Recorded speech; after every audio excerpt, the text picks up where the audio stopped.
So you've been watching along here and you've seen this sad state of affairs we're dealing with. There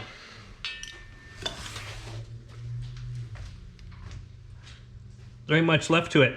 So we've got the frame piece here cut out. It is going to be sliding. See if we can angle you here. It's going to sit up in here. And then we've got the new pieces we need to bend. They're going to come down on the outside and then one on the inside. We've opted to go with 3/16 on the bottom, 3/16 on the side, and then 1/8 inch on the inside. Thinking that should be good enough. So yeah, we'll get some measurements here and then we'll start cutting.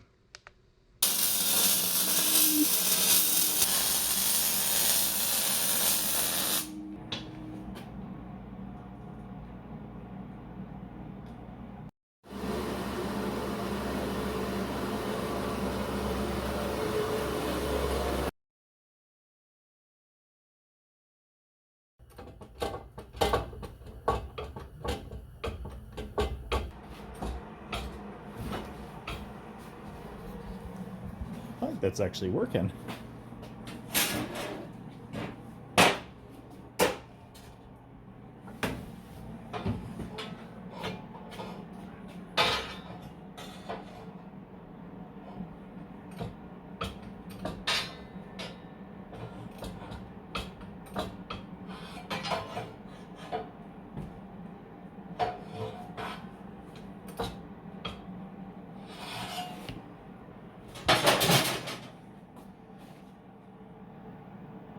What do you think? Not bad. I think it worked pretty damn good. We can see, we'll hold this up against here. I'm actually pretty happy with that. That was a lot more effortless than I was expecting it to be. I went too Almost far. overbent it. Yep.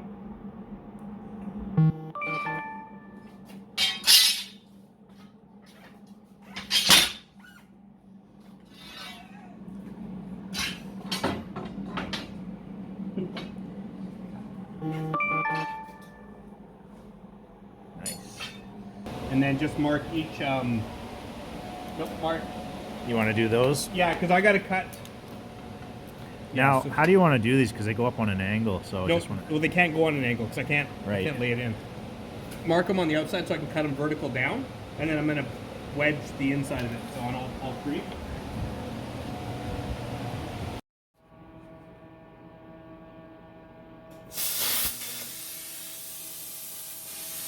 You blow a hole in already?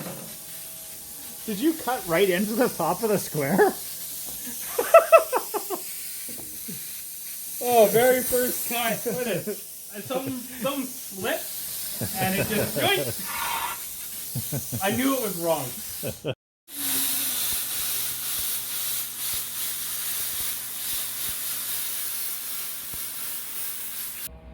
So we got the frame pieces all mocked up rough. We still got to do a little bit of cleanup, but we're going to make the first cut into the frame here and start exposing all the rust and hopefully start getting these patch pieces in.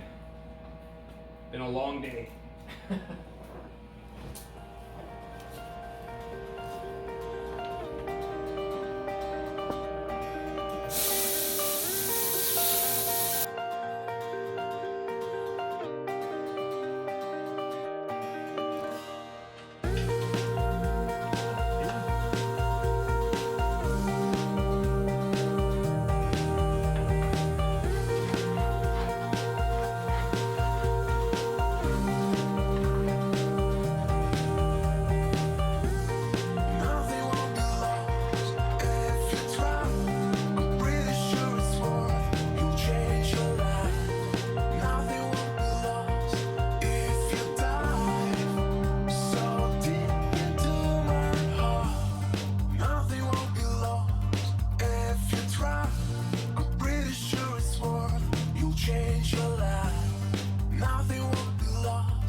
Awesome news.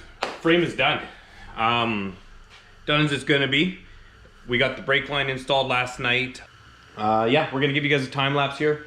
Hopefully this tub aligns good, and this goes perfect without any complications. Anybody who's done stuff like this, you're already aware. Let's get ready for the complications.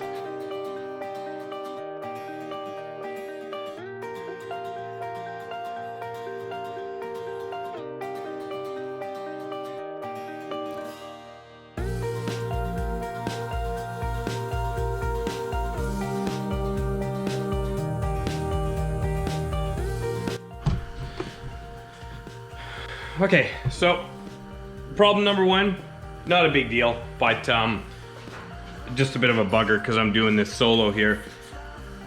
The wheels, they're poking out too much.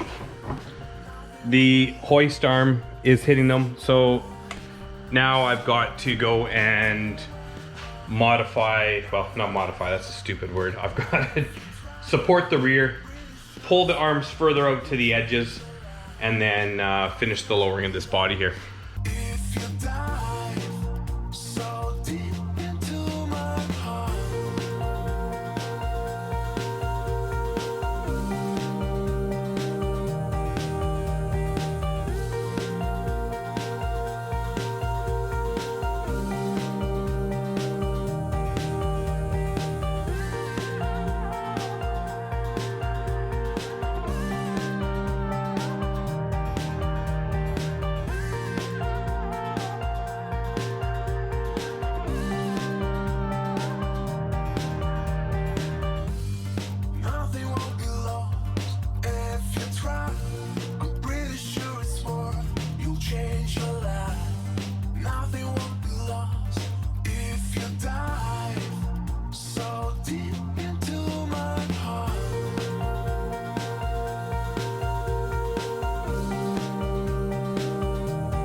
Okay, so we got insurance on the Jeep now. We're going to be taking this thing out for the maiden voyage, really. Took it for a little lap up and down the road, but we're going to go for a good drive here. All right, let's go. Oh, we also got to go buy a Canadian Tire. I've got to pick up a new fuel cap. It managed to snap off on me when I was installing the cab. Installing the tub. I raised the tub back up and didn't recognize that the fuel cap was actually stuck between the body, over the edge of the body, and it literally ripped the top right off of it. So let's turn on these headlights here.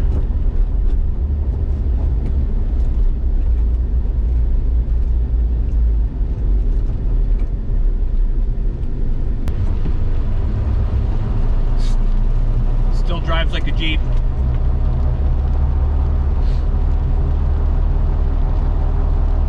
Oh man, the tire noise is just ridiculous.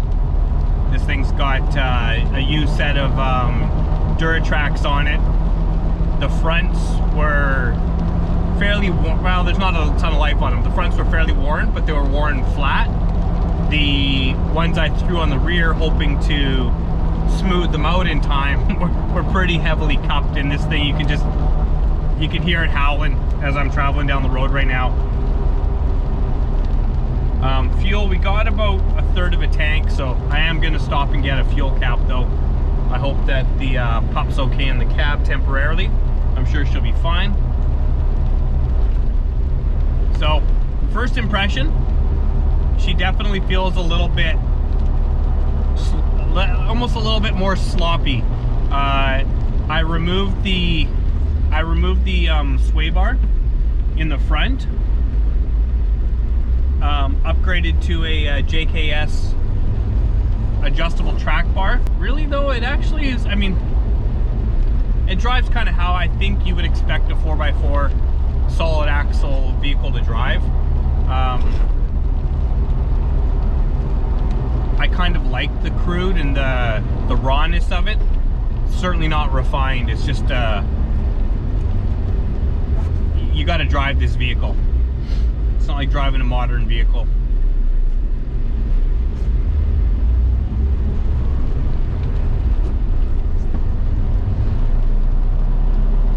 She doesn't pull though. Doesn't pull. Really, I got no complaints, I guess. We'll see how it goes here.